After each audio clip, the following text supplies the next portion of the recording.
Madagascar Information. Ny aiky Belo sy ny namandreo lafa nanolana sy namono faty Antsilavana tamin'ny fomba feno ampibina. Ny alahady fa 7 ny volana Oktobra lasa teo no nitranga ny loza. Rehefa nandrasana ka tsy tonga tao an-trano Antsilavana io arivany alahady io, dia raikitra ny fitadiavan'ny fianakaviana azy sy ny fokon'olona. Rehefa lany aiky ireto farany, dia nanapa-kevitra ny hitondra andrara eny anivon'ny mpitandro ny filaminana. Nandray ndraiky ny avy hatrany ny mpitandro ny filaminana, ka rehefa nitondrana alika, dia nijanona ny tokona tsy nety niala teo amin'ny Belo ilay alika, ka rehefa nataony famitorana dia nanondro ny namandreo lahafa i Belo. Raha araka ny fitantaran'ny Dadatoa Antsilavana dia efa fomba fanaon'ny Belo izao, ary efa nisy fianakaviana niara-ny herisetra tahaka izao tany aloha ka nitondra voka tsy fidiny no nietraketraka reto farany. Ratsaivana dia tamin'ny fomba feno abibiana ny namonoana Antsilavana satria sady nokendaina ny naolana ary notapahana ny valahany. Tsy nanaiky raharaham-pihavanana ny fianakaviana, kanefa izy ireo indray amin'izao fotoana izao no hiara-ny fandrahonana fa tsy maintsy hanao valifaty ireo navandoza. Ireto fianakaviana ireto anefa no niaro ireo mpanolana raha saika niara-ny fitsaram-bahoaka izy ireo. Efa any Ambatolampy ireto olona reto amin'izao fotoana izao, kanefa dia mandeha ny resaka fa 3 volana ihany izy ireo no any raha ela indrindra.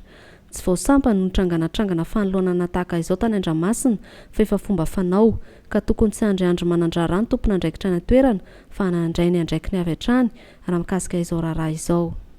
Any joroko vavolombelo leto noho ny zavaniseho tany Andramasina tamin'ny alahady 7 Oktobra teo. Tokotokony tamin'ny 7 ariva teo dia fantatra fa tsy nody tao an-trano ny Tsilavana, zanaky ny zokiko vavy io.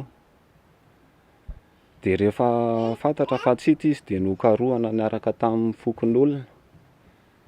Dia rehefa nokarohana niaraka tamin'ny fokon'olona izy ny rehetrarehetra samy mitady daholo dia efa hafa nenina ny fokon'olona fa hoe tsy hita izy dia hotohizana rapitsimaraina ny fitadiavana azy.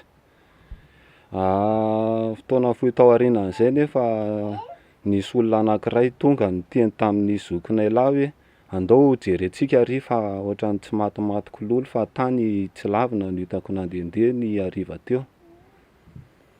Dia nandeha nijery an'izay tany zokiko lahy sy olona nitarika anazy io, tsy mivilivily lalana fa tonga dia nanintsy direkta tany amin'ilay izy dia nanondro hoe ry anaty rano ry. Dia nidina tany anaty rano moa ilay zokiko lahy io nijery an'ilay izy, dia efa biridana na nitanjaka ny tapany ambany, dia efa fantany hoe efa nilana ity. Dia nahoentina tany amin'ny dokotera ilay razana rehefa eo ary niantso ny zandarmy izahay. Elony ary izay niaraka foana satria kôtikôtin'ny namanay akaiky ihany ireo ary mahamenatra fa ny iray amin'ireo dia fianakavianay ihany. Dia tazomina tao any zandarma tao izy ireo dia nentina tany Ambatolampy tany ny alarobia ary niaraka foana izay.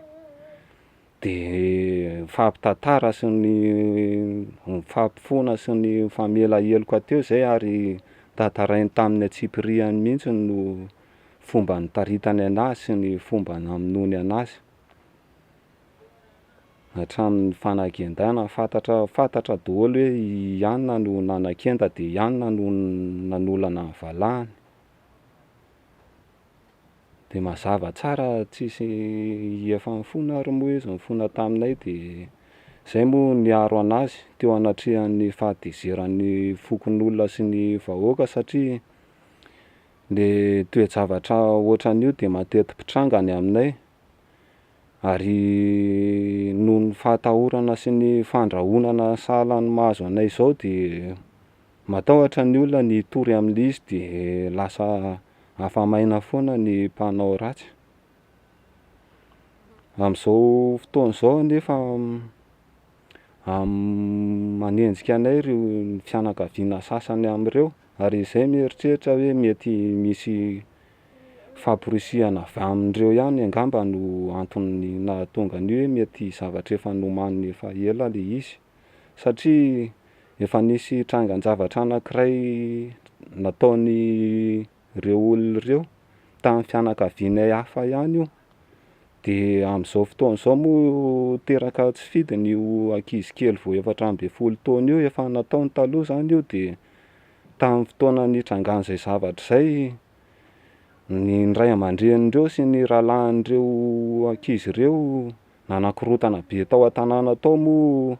Le ray aman-dren'le ankizy anankiray nieritreritra hoe fianakaviana ihany de nataony harasement le izy. De ny lamany tamin'izay namerina indray nefa ity le bandy le ankizy lahy kely anankiray io. Namerina tsy voanatra tamin'izay izy zany de mbola nanao ny ataony ihany. De zao fianakaviana ihany koa nefa ity mbola nataony manaraka ity. Fa betsaka trangan-javatra matetika miseho any amin'ny faritra Andramasina iny ny resaka famolanan-jaza sy famonoana ohatran'io, ka tokony mba ho jerena manokana mihitsy ny amin'ireo tanora mirenireny tsy misy atao Andramasina ireo. Kaviana moa zany izay soloiko teny eto de manao fitarainana amin'ireo manam-pahefana sy tompon'andraikitra isan-tsokajiny ny any amin'ny ministeran'ny fitsarana, satria fandriampahalemana no tanjony eto amintsika. De zavatra ohatran'izao tsara-pahalalana ny be sy ny maro ary hanaovana fanadihadiana indrindra ireo mikasika ireo tanora any ambanivohitra tsy misy atao ireo. Hanaovana farafaharatsiny hoe hanaovana fanentanana izy, hampahafantarina anazy ny sazany ho mifanaraka amin'izany fanolanana sy famonoan'olona izany, satria tsy fantany akory izany. De manjary amin'izao fotoana izao mantsy ohatran'ny lasa hoe fomba amam-panao mihitsy ny fanolanana sy ny famonoan'olona noho ny tsy fahafantarana. Ary matetika miseho mihitsy io, lasa mahamenatra ny sady manala baraka ny asin'ny tanàna le izy. Hatramin'ny fanaterana an'ireo telo lahy ireo tany Ambatolampy ary de mbola misy mitady hanodikodina ny raharaha ary misy mitady hanao fanelanelanana any Ambatolampy any. Ary naheno feo an'izao izahay hoe misy olona zany mpitsara ao Ambatolampy ao. Ny rahalahin'io olona anankiray io miasa no mipetraka ao amin'io mpitsara io ary manao ny fanelanelanana eo amin'ny zareo. De manome toky azy hono ny mpitsara raha araky ny feo heno, maharaky ny feo heno. Manome toky ny ray aman-dren'ireo ankizy ireo hoe mila mihina ianareo fa zany ho mitsara sy mandama an'io raharaha io. Fa satria niaiky ny heloko izy telo lahy de sarotsarotra ny raharaha ary tsy maintsy migadra.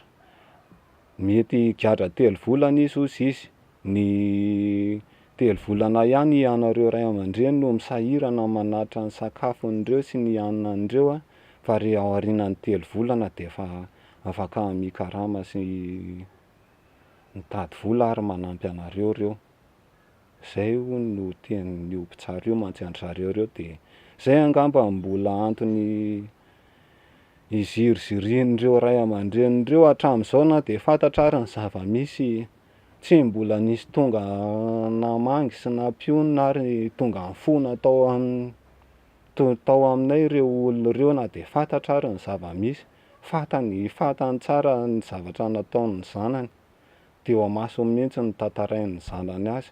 Mampalahelo, tsy mba tonga mifona akory ery zareo fa zay eritreriny ihany no tiany ho tanterahina amin'ny resaka fanelanelanana sy ny fandrahoana.